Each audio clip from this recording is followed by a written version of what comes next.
80 सालों पे मुहीत पाकिस्तान और सऊदी अरब का ताल्लुक है। बहुत से मौक़ों के ऊपर सऊदी अरब ने पाकिस्तान को महफूज हाथ फराहम किए हैं और ताकत फराहम की है मुआशी एतबार से भी। लेकिन ये मुआहिदा 80 साल के उस ताल्लुक के ऊपर किस हद तक भारी है और मुस्तकबिल में मंजरनामा मशरिक़ वस्ता का इस मुआहिदे की सूरत में क्या देखने को मिलेगा? जी बहुत शुक्रिया। देखें, मैं इसको शायद इस कॉन्टेक्स्ट में तो ना देख सकूं कि पिछले 80 साल के जो मुआहदे हुए हैं उनसे ये कितना भारी है। बात यह है कि पाकिस्तान का जो स्ट्रेटेजिक रिलेशन है सऊदी अरेबिया के साथ, वो पिछले 8 दिहाइयों पर मुश्तमिल है।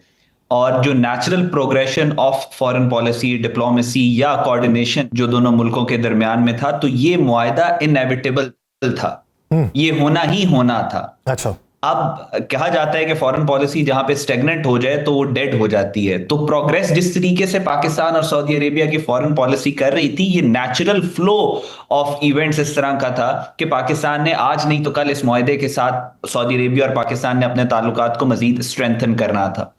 लेकिन इस मुआहदे के अंदर जो अभी हुआ है उसमें बहुत सारे फैक्टर्स एट प्ले हैं। उसमें मिडल ईस्ट की चेंजिंग पॉलिटिकल और जियो स्ट्रेटेजिक एनवायरनमेंट भी है, और उसके अलावा जो ग्लोबल ऑर्डर चेंज हो रहा है वो एक मेजर फैक्टर है।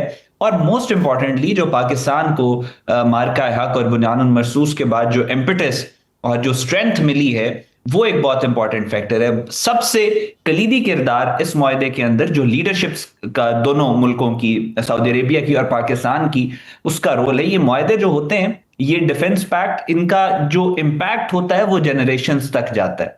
जहां आपके दोस्त इन मुआहदों से बहुत खुश होते हैं, वहां जिन मुल्क जो ममालिक आपको फलता फूलता या हंसता खेलता नहीं देखना चाहते, उनको बहुत ज्यादा तकलीफ भी होती है। तो यहां पे बहुत ज्यादा विजडम और बहुत ज्यादा करेज के साथ काम करना पड़ता है। और अभी आपने देखा कि दोनों लीडरशिप्स जो हैं, सऊदी अरेबिया की और पाकिस्तान की भी, और स्पेशली क्योंकि ये डिफेंस पैक्ट है और इसमें जो मिलिट्री डिप्लोमेसी है उसका मेजर रोल है, तो उन्होंने बहुत केयरफुली इसको और बहुत विजडम के साथ इस अग्रीमेंट को, इस डिफेंस पैक्ट को क्राफ्ट किया।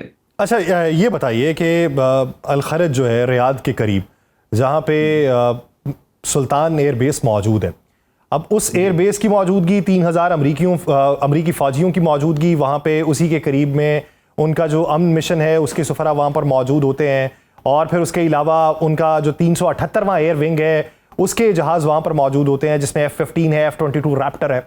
अब इतनी बड़ी इन्वेस्टमेंट अमेरिका की भी सऊदी अरब में है, बायलैटरल ट्रेड उनकी होगी, $1 ट्रिलियन के ऊपर मुहित होगी। क्या अमेरिका सऊदी अरब ताल्लुकात मुतासिर होने वाले हैं? पाकिस्तान में मैं बाद में आता हूँ, क्या आप इन दोनों के ताल्लुकात मुतासिर होते देखते हैं?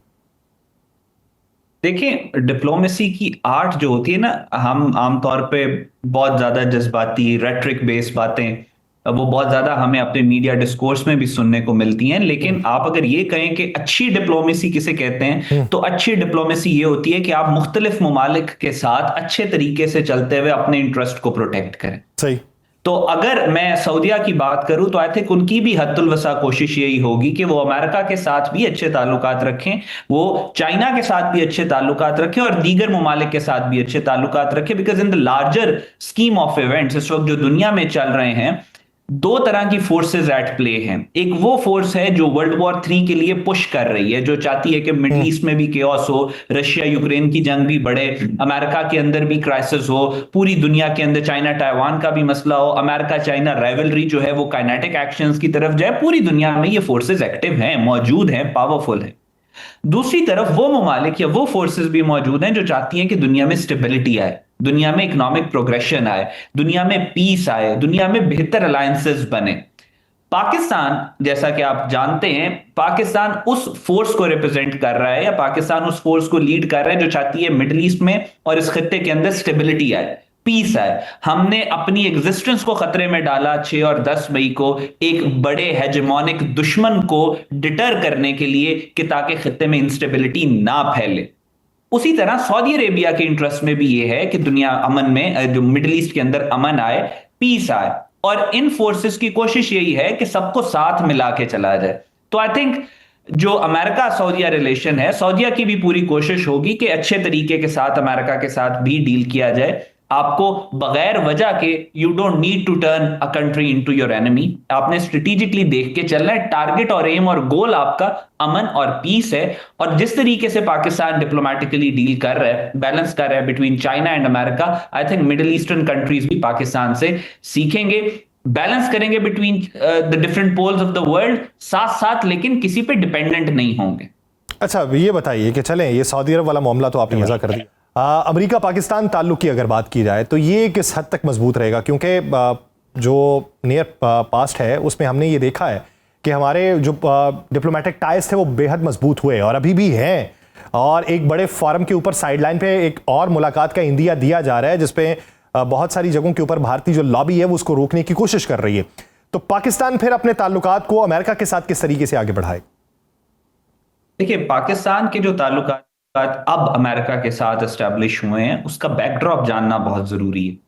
हमारे ताल्लुकात मिन्नतों की सूरत में या भीख की सूरत में एस्टेब्लिश नहीं हुए। ये मार्का हक और बुनियानुल मरसूस के सेक्रीफाइसेस, स्ट्रेटजी, विजडम और पावर प्रोजेक्शन के बाद पाकिस्तान ने हार्ड अर्न किए हैं।